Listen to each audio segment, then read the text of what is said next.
membawa materi mengenai spesimen urin. Jadi, urin adalah cairan sisa yang diekspresikan oleh ginjal dan akan dikeluarkan dari dalam tubuh melalui proses urinalisa. Peranan urin juga sangat penting, di mana untuk membuang molekul-molekul sisa dalam darah yang disaring oleh ginjal untuk mempertahankan hemostatis pada tubuh. Peranan urin juga sebagai pembuangan cairan melalui saluran urin. Urin merupakan suatu larutan yang mengandung 95% air dan 5% pelarut. Urin juga dibagi menjadi dua komponen. Komponen yang pertama adalah komponen organik yang terdiri dari urea, asam urat, kreatinin, dan asam hipurat. Kemudian komponen yang kedua adalah komponen anorganik yang terdiri dari amonium, asam sulfat, magnesium, dan kalsium. Selanjutnya pemeriksaan urin. Pemeriksaan urin terdiri dari dua pemeriksaan, yaitu yang pertama adalah pemeriksaan secara makroskopik dan yang kedua adalah pemeriksaan secara mikroskopik.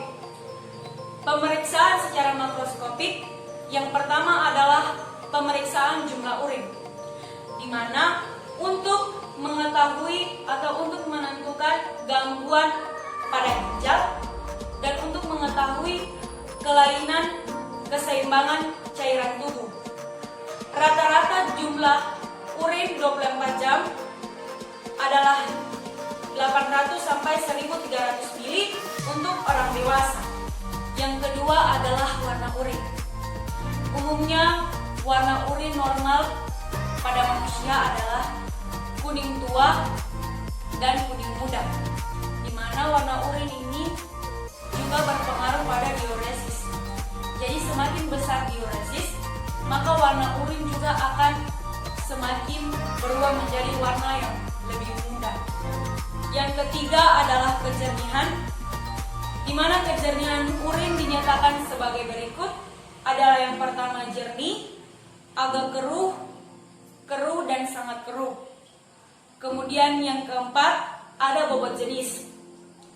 Nilai normal bobot jenis pada urin yaitu berkisar antara 1003 sampai 1030 ml. Jika nilai kurang dari 1010 maka dikatakan hidran relatif, dan jika nilainya lebih besar dari 1020 maka dikatakan dihidran relatif. Yang kelima adalah bau, di mana bau urin disebabkan karena sebagian besar asam-asam organik yang mudah menguap. Kemudian yang keenam adalah derajat keasaman, di mana berkisar antara 4,5 sampai 8. Yang berikut adalah pemeriksaan mikroskopik, di mana pemeriksaan mikroskopik ini bertujuan untuk mengetahui kelainan atau gangguan pada ginjal dan saluran kemih. Selain itu juga untuk mengetahui berat ringan dari suatu penyakit. Selain pemeriksaan makroskopik dan mikroskopik, ada juga pemeriksaan secara kimiawi, di mana pemeriksaan secara kimiawi ini adalah bertujuan untuk mengetahui adanya penyakit yang berat. Contohnya saja pemeriksaannya seperti pemeriksaan protein dan pemeriksaan glukosa. Selanjutnya kita masuk pada penyakit diabetes mellitus. Jadi penyakit diabetes mellitus merupakan salah satu penyakit metabolisme yang termasuk dalam kelompok gula darah yang melebihi batas normal atau bisa disebut hiperglikemia.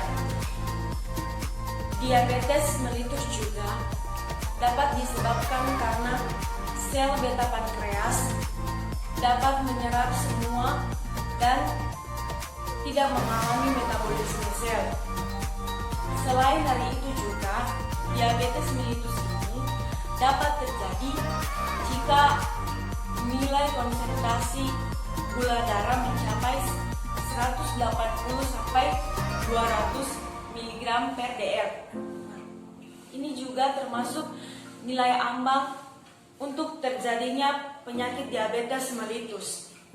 Adapun faktor-faktor yang dapat menyebabkan diabetes mellitus adalah yang pertama, riwayat keluarga. Kemudian yang kedua adalah obesitas atau kegemukan. Yang ketiga adalah usia yang semakin bertambah. Kemudian yang keempat adalah kurangnya aktivitas fisik. Kemudian yang kelima adalah merokok. Yang keenam adalah mengkonsumsi makanan yang berkolesterol tinggi. Yang ketujuh adalah stres dalam jangka waktu yang panjang. Kemudian yang kedelapan adalah hipertensi. Kemudian yang kesembilan kehamilan. Dan yang ke-10 adalah sering atau mengkonsumsi obat-obat kimia. Yang berikutnya adalah tipe-tipe dari diabetes mellitus, yang terdiri dari diabetes mellitus tipe 1, di mana diabetes mellitus tipe 1 ini pasien atau seseorang yang terkena diabetes mellitus ini bergantung pada suntikan insulin, dikarenakan pankreasnya menghasilkan sedikit sekali insulin atau sama sekali tidak terdapatnya insulin. Diabetes mellitus tipe 1 ini juga disebabkan karena rusaknya sel beta pankreas yang menghasilkan sedikit sekali insulin. Diabetes mellitus ini dapat berkembang menjadi penyakit ketoasidosis yang dapat menyebabkan kematian.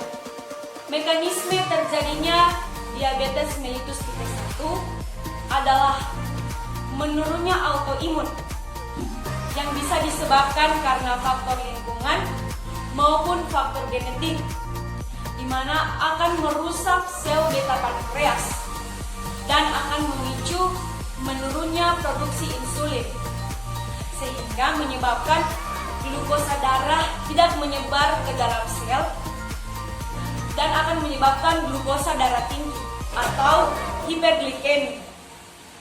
Selanjutnya diabetes mellitus tipe 2, di mana diabetes mellitus tipe 2 ini terjadi karena sekresi insulin atau resistensi insulin.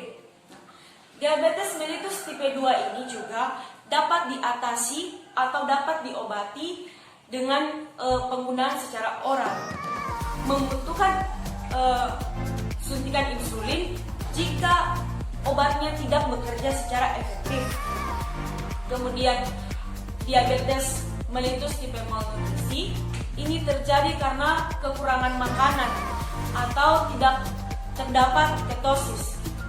Mekanisme terjadinya diabetes mellitus tipe 2 adalah sel mengalami resistensi insulin, sehingga insulin tidak dapat bekerja pada sel, sehingga memicu glukosa darah tidak dapat menyeluruh atau tidak dapat masuk ke sel, sehingga akan menyebabkan glukosa darah tinggi atau hiperglikemi. Gejala-gejala umum pada penderita diabetes adalah yang pertama, efek langsung dari kadar gula darah yang tinggi, di mana mencapai 160 sampai 180 mg per dl, yang dapat menyebabkan gula darah sampai ke air kemih. Kemudian gejala yang kedua adalah rasa haus yang berlebihan, di mana ginjal mengelola air kemih dalam jumlah yang lebih besar. Kemudian yang kedua adalah rasa lapar yang berlebihan, dikarenakan penurunan insulin dalam mengelola gula darah. Hubungan glukosa urin dengan berat jenis urin.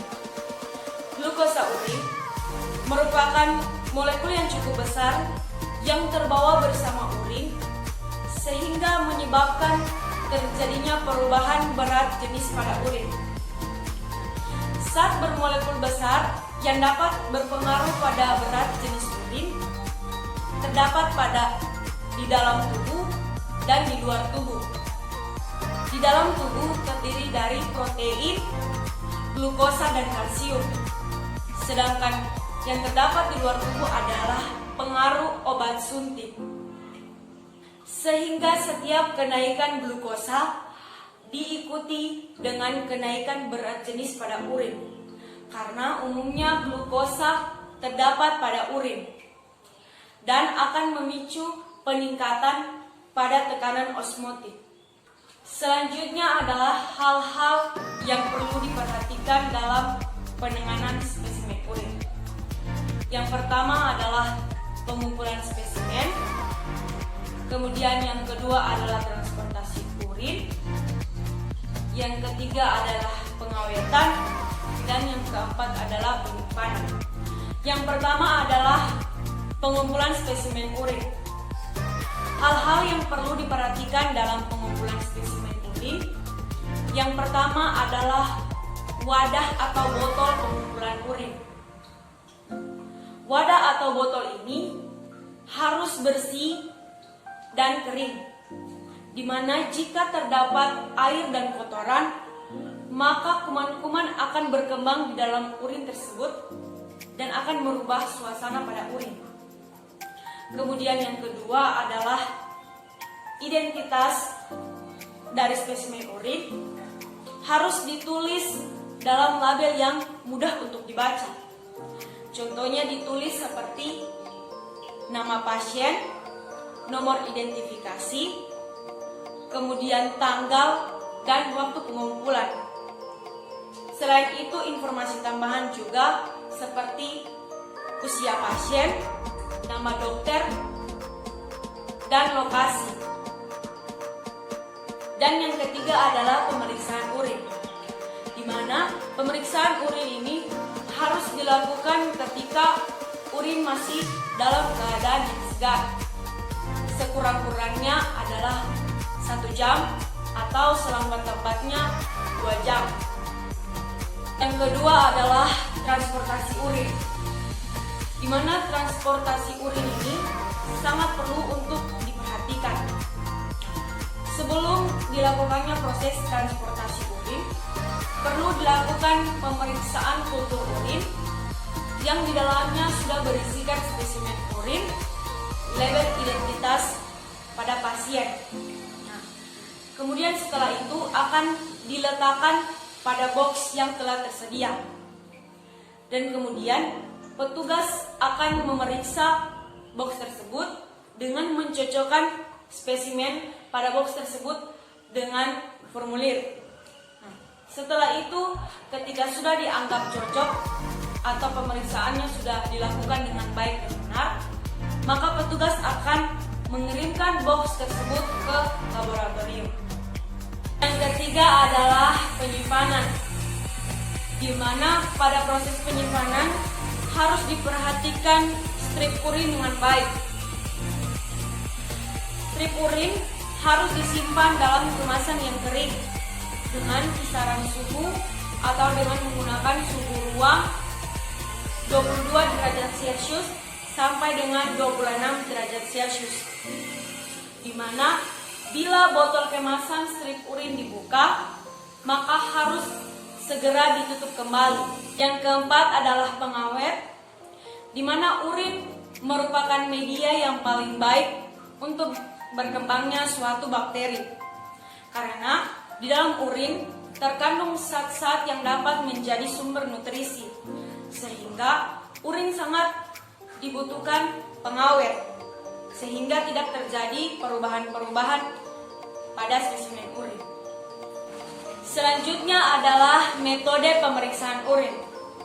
Umumnya metode pemeriksaan urin dibagi menjadi 2 bagian, yaitu metode yang pertama adalah urinometer, di mana pada penelitian berat jenis urin dilakukan sangat teliti, sehingga harus menggunakan alat urinometer atau hidrometer dengan kisaran suhu 20 derajat Celcius. Prinsip dari urinometer ini adalah mengenai daya apung, sehingga urinometer akan mengapung pada urin dan tidak mengapung pada air, karena pada umumnya urin bersifat padat. Uji refraktometer ini adalah untuk menentukan konsentrasi partikel di dalam suatu spesimen, di mana uji refraktometer ini dilakukan untuk perbandingan cahaya di luar udara dan cahaya di dalam suatu larutan. Selanjutnya adalah jenis pemeriksaan pada urin. Jenis pemeriksaan pada urin yang pertama adalah urin rutin atau urin pada pagi hari, di mana urin ini diambil pada waktu pagi hari sewaktu pasien baru bangun dari tidur. Mengapa urin ini diambil sewaktu pagi? Karena pada umumnya konsentrasi urin di pagi hari itu lebih tinggi dan pH pada urin juga lebih asam. Umumnya banyaknya jumlah urin yang digunakan atau dibutuhkan di dalam pemeriksaan spesimen urin ini adalah 120 ml. Selanjutnya adalah pemeriksaan urin sewaktu, di mana pemeriksaan urin sewaktu ini dikeluarkan atau diambil dengan waktu tertentu. Contohnya waktu yang diperlukan adalah 1-2 jam atau 24 jam. Kemudian urin ini akan dibekukan dan dimasukkan ke dalam wadah pengawet untuk mencegah kolonisasi bakteri. Tujuan dari pemeriksaan urin sewaktu ini adalah untuk menentukan gangguan metabolisme glukosa dan untuk menentukan kadar tertentu dari urin. Pemeriksaan urin yang ketiga adalah pemeriksaan urin pancar tengah, di mana pemeriksaan ini dilakukan untuk menentukan kultur urin atau untuk menentukan mikroorganisme yang menginfeksi saluran kemih. Yang kedua adalah prosedur tindakan. Prosedur tindakan ini terdiri dari yang pertama adalah mencuci tangan terlebih dahulu. Kemudian yang kedua adalah menulis atau mengisi formulir. Kemudian yang ketiga adalah menulis atau memberikan etiket pada wadah. Kemudian yang keempat adalah memakai handscoon. Yang kelima adalah menuangkan 100 cc urin ke dalam bengkok, kemudian ditutup rapat. Yang keenam adalah menyesuaikan data formulir dengan data pada etiket. Kemudian yang ketujuh adalah menuliskan data tersebut pada buku ekspedisi. Kemudian yang kedelapan adalah meletakkan bengkok pada wadah yang bertutup. Kemudian yang kesembilan adalah merapikan alat. Kemudian yang kesepuluh adalah melepaskan handscoon. Dan yang kesebelas adalah mencuci tangan. Selanjutnya adalah proses pengambilan sampel. Proses pengambilan sampel yang pertama adalah pada klien wanita dilakukan pembersihan pada area perineum, di mana dengan menggunakan pembersih antiseptik. Kemudian yang kedua adalah pada klien pria dilakukan pembersihan pada area meatus urinaria dan distal penis, juga dengan menggunakan pembersih antiseptik. Kemudian yang berikut adalah biarkan urin pertama terbuang, kemudian letakkan wadah urin tersebut berada posisinya di tengah-tengah. Jangan sampai menyentuh area permukaan perineum. Kemudian selanjutnya adalah ambil jumlah urin yang dibutuhkan. Contohnya saja seperti 30-60 ml. Sekian materi spesimen urin yang saya bawakan. Kurang dan lebihnya saya mohon maaf. Assalamualaikum warahmatullahi wabarakatuh.